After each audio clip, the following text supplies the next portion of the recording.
Hello everyone, मैं कविता शर्मा आपका स्वागत करती हूँ अपने इस वीडियो में। हमें ज़्यादातर बीमारियाँ क्यों होती हैं? हमारे शरीर में बीमारी के आने का राज क्या है? वो कौन सा रास्ता है जिसके ज़रिए बीमारियाँ आपके शरीर तक पहुँच जाती हैं? आपको शरीर तो बहुत सुंदर और स्वस्थ मिलता है। क्या आप जानते हैं आपका शरीर हमेशा इसी कोशिश में रहता है कि वो आपको अच्छा स्वास्थ्य दे और एक अच्छा सिस्टम प्रोवाइड करे जहां आप खुश रहें, अच्छा सोच सकें, आपके सारे बॉडी फंक्शंस अच्छे से काम कर सकें। लेकिन इस शरीर की कोशिश के बीच आपकी भी कुछ कोशिशें जाने अनजाने में होती हैं, जिसकी वजह से आप खुद बीमारियों को इनवाइट करते हैं। सबसे पहले आपको ये बात समझनी हुई कि हमारा शरीर हमारे मन के अंदर है। शरीर केवल एक इंस्ट्रूमेंट है और मन की कोई लिमिटेशन नहीं। मन सर्वव्यापी है। फिर शरीर में बीमारियां कहाँ से आती हैं? आइए पहले रियल लाइफ में एक उदाहरण देखते हैं। रेडियो स्टेशन आपने देखा और सुना होगा। रेडियो स्टेशन आपके रेडियो सेट से बहुत दूर होता है और रेडियो स्टेशन से निकलती हुई तरंगे या वेव्स जब रेडियो के उस स्टेशन से टकराती हैं जिसकी फ्रीक्वेंसी रेडियो स्टेशन की फ्रीक्वेंसी से मैच करती है, तभी आप गाना सुन पाते हैं। जब तरंगे अपने ही जैसे किसी से टकराती हैं तब ये दोनों एक इक्वेशन बनाते हैं। हमारे मन में बहुत सारी तरंगे यानी वेव्स क्रिएट होती रहती हैं। इन्हीं वेव्स के माध्यम से हमारा मन सब चीज़ों का संचालन करता है। जब आप किसी हॉरर फिल्म को देखकर घर पर आते हैं तो आपको अपने आसपास हॉरर का एहसास होता है। आप टीवी चलाएंगे तो वहाँ आपको कोई हॉरर शो या कोई हॉरर मूवी दिखाई देगी। कोई मैगज़ीन देखेंगे तो उसमें कोई दिल दहलाने वाला दृश्य या कोई कहानी, आर्टिकल छपा दिखेगा। ऐसा क्यों होता है ऐसा? आपके मन की हॉरर वाली फ्रीक्वेंसी की तरंगे वहाँ जाकर टकराती हैं जहाँ उनकी फ्रीक्वेंसी मैच होती है। जैसे टीवी पर हॉरर शो, मैगज़ीन में हॉरर आर्टिकल, आपके मन ने वो सब चीज़ें आपके शरीर को प्रोवाइड करना शुरू कर दिया। कभी आपको कोई अपनी बीमारी के बारे में बताता है और आप बहुत भाव विभोर होकर के उसको सुनते हैं। कैसे उसको बीमारी लगी, कब बीमारी शुरू हुई, क्या बीमारी के सिम्टम थे, क्या दवाइयाँ चल रही हैं, क्या उनके साइड इफ़ेक्ट्स हैं और उसके जीवन पर इस बीमारी का क्या असर पड़ा। ये सारी बातें आप मन लगाकर सुनते हैं और कई बार उनसे इमोशनली अटैच हो जाते हैं। ओहो, ये क्या हो गया, जैसे वो बीमारी उसको नहीं आपको ही हो गई हो। जब भी हमारे माइंड में किसी भी चीज़ के लिए इमोशंस और फीलिंग्स आ जाती हैं या फिर किसी भी चीज़ से हम अब रिपीटेडली आमना सामना करते हैं यानी बार बार उन चीज़ों को याद करते हैं, तो हमारा माइंड ऐसी सिचुएशंस की रिकॉर्डिंग करना शुरू कर देता है। उसके स्नैपशॉट लेकर के अपने पास रख लेता है। प्रकृति ने यह डिज़ाइन हमारी अच्छी लाइफ मैनेजमेंट के लिए बनाया था। ऐसे ही इमोशनल अटैचमेंट कोई बीमारी वाला आर्टिकल पढ़ के भी हो सकती है आपको, या फिर ऐसा करते ही हमारा माइंड जो है उसकी रिकॉर्डिंग शुरू कर देता है और उस बीमारी का सारा डाटा रिकॉर्ड करके अपनी लाइब्रेरी में स्टोर कर लेता है। हमारे 5 सेंसरीज रिसेप्टर्स यानी 5 ज्ञानेंद्रियों से मिला डेटा न्यूरो पाथवे के थ्रू आपके माइंड में पहुंचता है। कोई भी चीज़ जब इमोशन के साथ देखते हैं या सुनते हैं या छूते हैं या टेस्ट करते हैं तो हमारे न्यूरॉन्स इस डेटा को केमिकल या इलेक्ट्रिकल फॉर्मेट में हमारे माइंड में पहुंचा देते हैं, जहां वो स्टोर हो जाता है। अब आपके माइंड के पास पूरा डेटा है। बीमारी का नाम, उसके मुख्य कारण, उसके लक्षण, उसका इलाज और व्यक्ति कैसा महसूस करता है। ये डेटा जब जब आप रिकॉल करेंगे जब जब आप रिकॉल करते हैं तो हमारा मन उस बीमारी की फ्रीक्वेंसी वाली वेव्स क्रिएट करता है। ये वेव्स उन्हीं बीमारियों से कनेक्टेड चीज़ों पर जाकर टकराती हैं। धीरे धीरे परिस्थितियाँ बनती जाएंगी जो आपको उस बीमारी के पास ले जाएंगी। माइंड का मेजर काम यही है, तरंगों के माध्यम से शरीर का नियंत्रण करना।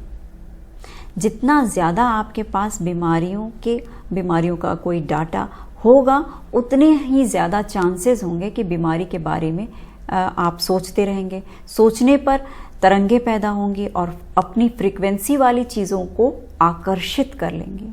लेकिन ऐसा पॉसिबल नहीं होता कि हम किसी भी बीमारी के बारे में ना सुनें, ना पढ़ें, ना बोलें, ना किसी बीमार को देखने जाएं। अगर बीमारियों का डेटा माइंड में स्टोर हो भी जाता है तो उससे बचने के भी रास्ते हैं। केवल स्टोर होने से तरंगे पैदा नहीं होती।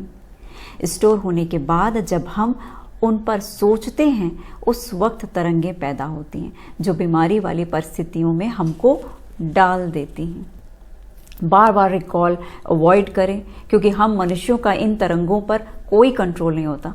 हम बीमारियों के बारे में क्यों सोचते हैं? जाहिर है, सबसे पहले उनके बारे में कहीं पढ़ते हैं, कहीं सुनते हैं, उसके बाद हमारे अंदर डर पैदा होता है कि कहीं ये बीमारी मुझे ना हो जाए।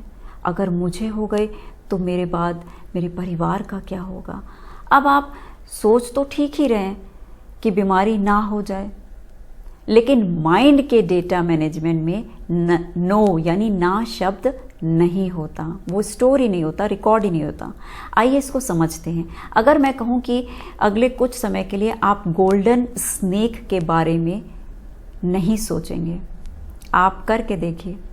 अगले कुछ समय के लिए आपके माइंड में सिर्फ एक ही चीज़ आएगी, गोल्डन स्नेक। नहीं वाला शब्द गायब हो जाएगा। नो गोल्डन स्नेक के बदले सिर्फ गोल्डन स्नेक माइंड रजिस्टर करेगा। जब भी हम किसी डर या चिंता जैसे इमोशंस के साथ उस बीमारी के बारे में सोचते हैं तो भले ही हम नो बीमारी क्यों ना सोचें, बीमारी की फ्रीक्वेंसी वाली वेव्स क्रिएट होंगी ही होंगी जो बीमारी को आपकी तरफ आकर्षित करेंगी। इमोशंस का सोच के साथ कनेक्ट होना बहुत इम्पॉर्टेंट है। अगर इमोशंस और फीलिंग्स हमारी सोच के साथ अटैच नहीं होगी तो ये तरंगे पैदा नहीं होंगी। Now we have understood that emotional attachment with disease, data recall give birth to diseases, but how to save ourself from this emotional attachment? Emotional attachment से कैसे बचें? मेथड नंबर 1, अगर आपको कोई अपनी बीमारी के बारे में बता रहा है तो वो अपनी नेगेटिव एनर्जी को बाहर निकालने का प्रयास कर रहा है अननोइंगली। बदले में पॉजिटिव एनर्जी उनको चाहिए। इस बात को समझकर आपको उसे अच्छी विशेष देनी चाहिए, प्यार भरी सहानुभूति देनी चाहिए। आप उनके साथ ये एहसास दिलाना चाहिए कि आप उनके साथ हैं। कोई मेडिकल एडवाइस अगर आप उनको दे सकते हैं तो आप उनसे शेयर कीजिए। इससे आपके माध्यम से उस बीमार व्यक्ति के अंदर पॉजिटिव एनर्जी प्रवेश करेगी और उसे अच्छा लगेगा। आपको इमोशनल या दुखी नहीं हो जाना है। आपको बीमारी नहीं हुई है, आपको नेगेटिव एनर्जी नहीं निकालनी है। ओहो, ये क्या हो गया, हाय राम, ये तो बड़ा बुरा हुआ। This is wrong. जब आप बताने वाले की बीमारी से इमोशनली कनेक्ट नहीं होंगे तो आपका माइंड रिकॉर्डिंग नहीं करता। और अगर आपके माइंड में किसी बीमारी की रिकॉर्डिंग नहीं होती तो you are protected. Method number 2, जब भी कोई आपको अपनी बीमारी की बात बताए तो अपने मन में कहना है आपको, अपने मन में, अरे भाई ये सब बेकार की बातें हैं, इसको होता होगा, मुझे नहीं होता, ये क्या बकवास बातें शुरू कर दी इन्होंने। होती होंगी भाई ये बीमारियां, हमें तो नहीं हुई, ना हमें इसके बारे में कुछ पता है, ना हमें कभी होगी। बार बार इस तरीके से अपने मन के अंदर आप शब्दों को दोहराएं। ऐसा करने से आपका माइंड बीमारी की रिकॉर्डिंग नहीं करेगा। प्लीज़ आप ये ना समझिएगा कि ऐसा करके हम किसी का मजाक उड़ा रहे हैं। ये करके हम अपनी एक प्रोटेक्टिव शील्ड क्रिएट कर रहे हैं। हम अपने माइंड का रिकॉर्डिंग स्विच ऑन होने से रोक रहे हैं, जिस पे कोई रिकॉर्डिंग ना हो, इसलिए हम ऐसा करते हैं। जब आप किसी चीज़ में इंटरेस्ट नहीं लेंगे, उसे बकवास समझेंगे, तो उस बात को माइंड रिकॉर्ड नहीं करेगा।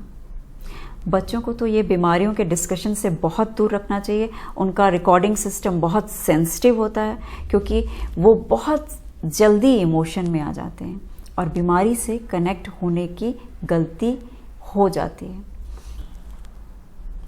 आजकल छोटे छोटे बच्चों को अजीब अजीब सी बड़ों वाली बीमारियां हो रही हैं, क्योंकि बहुत सारे सोर्सेस से बीमारियों की इन्फॉर्मेशन आसानी से मिल जाती है। सकारात्मक चीज़ें देखिए, कोई हंसी मजाक वाली अच्छी मूवीज़ देखिए, हॉलीवुड बॉलीवुड जैसे भी आपको गाने पसंद हैं, म्यूज़िक और गाने सुनिए। बीमारियों से सावधानी के लिए इन्फॉर्मेशन लेना और उनसे इमोशनली कनेक्ट हो जाना, इन दोनों का अंतर समझिए, इन दोनों का अंतर जानिए। इस तरह से अपने आसपास कवच बनाना और बीमारियों को रोकना, ये एक बहुत रहस्य की बात है जो मैंने आपसे शेयर की। इस वीडियो में बताई गई थेरेपी अपनाइए और अपने जीवन को सुंदर बनाइए। इंडिविजुअल कंसल्टेंट्स के लिए मेरी वेबसाइट पर बुकिंग रिक्वेस्ट भेज सकते हैं। We will get in touch with you. Video पसंद आया तो मेरे वीडियो को लाइक, शेयर और सब्सक्राइब ज़रूर कीजिए। Thank you so much.